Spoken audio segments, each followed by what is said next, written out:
dear beloved, Boss Mike Cervera. 20,000 pieces of evidence. This is not a case for the ICC. Alangan naman na sabihin sa'yo kasi tinatanong nga ni Sarah, nasan daw yung 30,000 pieces? Hindi ho, 30,000 cases dapat. O 30,000 victims. Ano po? Hindi ho pieces. Victims yon, Sarah. Biktima ninyong mag-aama. Ninyong lahat kayo. Ha? Di ba? Hinahanap mo pa, nakalibing na nga eh. Sabi nga ni Jan Angeles, hinahanap pa niya. Nakalibing na nga. Totoo naman, mga kababayan, ano? Totoo naman, nakalibing na Sarah, na mayapa na. Di ba? Pinatay nga eh. Ano pang ano mo, nginangal-ngal mo. Yung hinahanap niya mga kababayan, dahil nga daw, sige, pagbigyan natin, pakinggan nyo. It's not even, these were not even cases in the Philippines. Not a single case. So, sino ba naman ang Sarah? Sino ba naman ang mga ngahas maglalakas ng loob na labanan kayo, 'di ba? Alam naman natin ng panahon ng tatay mo, siga talaga eh. Lahat takot eh. Bakit? Takot na mamatay. Bakit? Uso ng patayan eh. Gusto mo ba madagdagan pa yung 30,000? Kung sakaling etong mga pamilya, lahat ito, nagsampa ng kaso. Pero huwag kang mag-alala. Nandyan naman na sa ICC yan eh. Di ba? Nasa ICC na yan.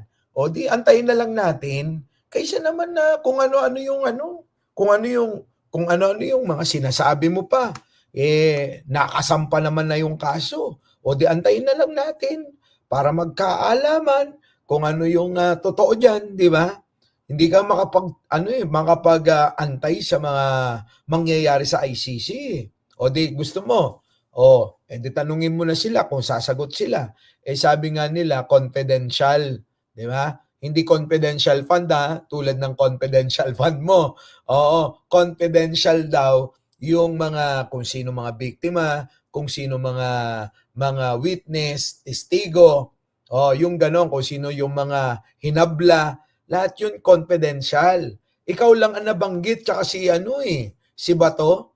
Di ba, nabanggit itong dalawa na ito. Ewan ko pa yung siyam na hindi pa nababanggit. So, ibig sabihin mga kababayan, napakarami nila, Mga kababayan na sangkot dito. Sana kasama si Bongo, Boss Mike. Sana nga. Sige, tuloy.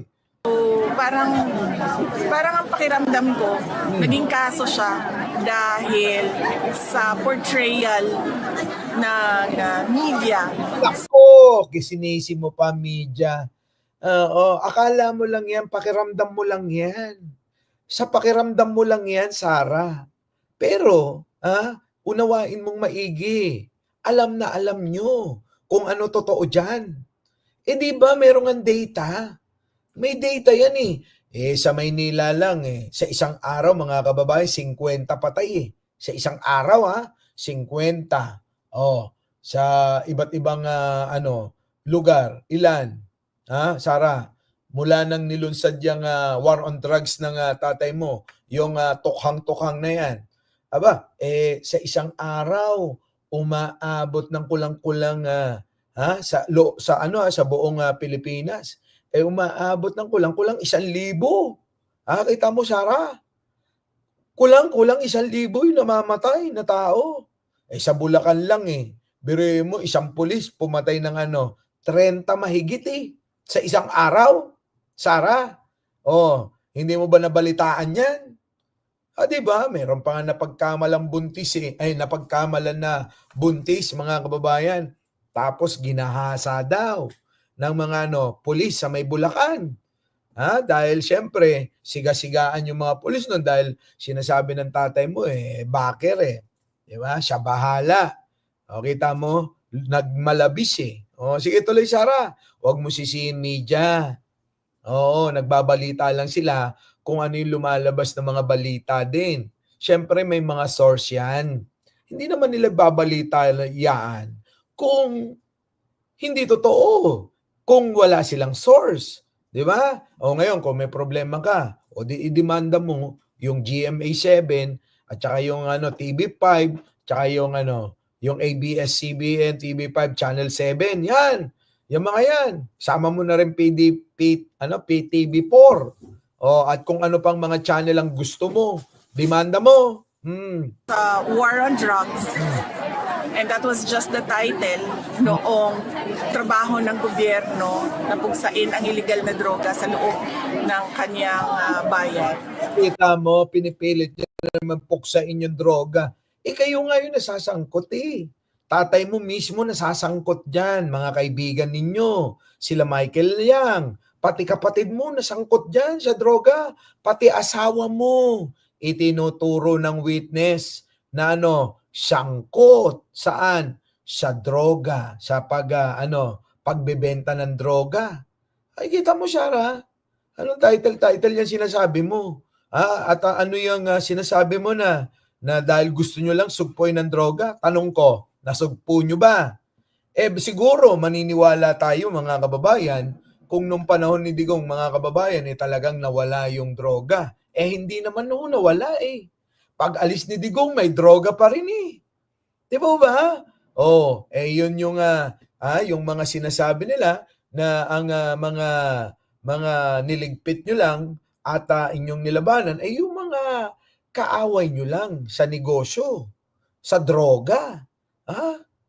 Ay, naku Sarah, wag ka na masyadong magsasalita kaya ka nababara ng ilang mga abogado dahil sa mga kadaldalan mo Sabi nga ni attorney, sino ba yung attorney na yun? Nagsabi na siper mo na lang daw yung bunganga mo kasi hindi naman nakakatulong Di ba mga kababayan? Shoutout po sa inyong lahat mga kababayan. Sa mga hindi pa nakakapag-like, share, and subscribe po. Opo Huwag nyo na ipagkakait yan, baka mawala pa tayo sa ere. Tuloy.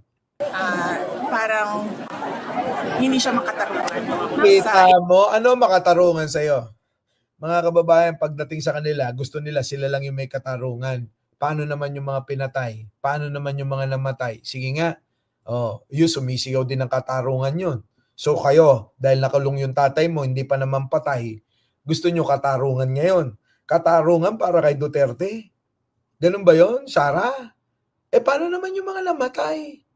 Nag-aantay yun ng katarungan.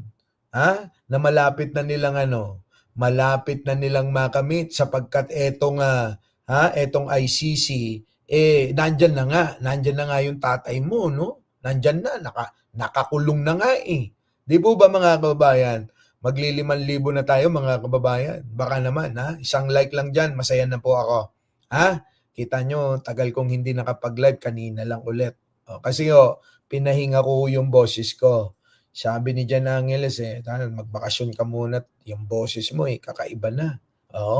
Sabi ko naman, sige, gusto ko yung dagat. Nagyayari ito sa may Subic, mga kababayan. Niyaya ko rito. Siguro 1 linggo kami rito, mga kababayan. Ito na mga kababayan. Mukhang stress. Ay, oo. Stress pa talaga dito, mga kababayan. Sarap-sarap dito. Dami mo nakakikitang nakabikini. Tapos mga foreigner pa yung iba. Kulay puti. Ay, nako. Ay, grabe talaga.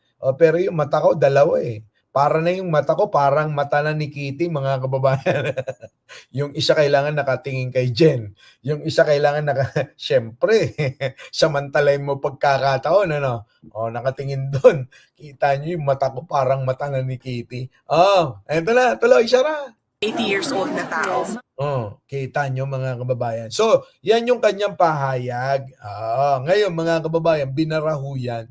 Ni attorney, sino ba to? Si Attorney Conti. Ang abogado ng mga biktima sa ICC. Eto na, pasok. Yan po mga kababayan, lakihan ko lang Yun ano sabi rito? Lakihan natin. Boss Mike, di natin mabasa. Wait lang. Eto, lakihan natin. Sabi din mga kababayan, you have to prove that there were 30,000 victims. Sabi nga ni Sarah, hindi naman victims, pieces. So how can you prove systematic killings of 30,000 victims if you do not have the names. Takot nga siya At saka yung iba dinaya pa ng tatay mo Alam mo ba ginawa nila? Pinalabas nila na ang pagkamatay heart attack, pagkamatay lagnat, pagkamatay sinat. kung ano-anong mga klaseng kamatayan yung yung kanilang mga sinabi at ni-record. Pero nung inotopsy, putik may bala sa ulo, may butas ang dibdib. Kita mo, Sarah? Yan yung sinasabi ko. Tapos sabi nito, so, where is the system there of killing? Thousands. Anak ko. Sorry, bobo yung abogado nila. Bobo yung abogado. Yun, yung banat. Sabi naman ni Conti, sumagot mga kababayan. Ano sagot? Kung ganun, di inaanyayahan ko si BP Sara na dumulog at humarap sa ICC mismo. At sabihin niya ang ganyang argumento. Tignan natin, if pakikinggan siya, patay. Yan na nga ba sinasabi ko, Sara? Yan ang sinasabi ko sa iyo. Yan ang hamon sa iyo ngayon netong si Attorney Cristina Conti. Mga kababayan? Kung ganon, di inaanyayahan ka, Sara. Na dumulog ka at humarap ka sa ICC mismo. Di ba? At sabihin niya, ang ganyang argumento yan sinasabi mo mismo, Sara. Sabihin mo yan sa harap ng ICC at titignan daw natin kung pakikinggan ka. Hindi naman siguro mga tangat, mga bobo, mga kababayan, itong mga hurado ng ICC, thank you naman dun sa nagpalipad na si, sino ba to? Di ko mabasa. Sorry lakihan ko. Di pa rin lumaki. Mia. Thank you So yung mga kababayan, ang sinasabi dyan, kung gusto mo pala at marami kang sinasabi, di humarap ka daw. Sabi ng abogado ng mga biktima, humarap ka. Saan? Sa harapan ng mga hurado sa korte ng ICC. Kita mo, Sara? Alam mo yung mga ganyang mga style mo, kaya ka tinatawag na may tama Sa totoo lang, tinatawag ka na ng may tama kasi nga hindi mo na alam kung ano yung mga sinasabi mo Di po ba mga kababayan? Hindi niya na alam mo yung sinasabi niya, parang yung mga followers nila.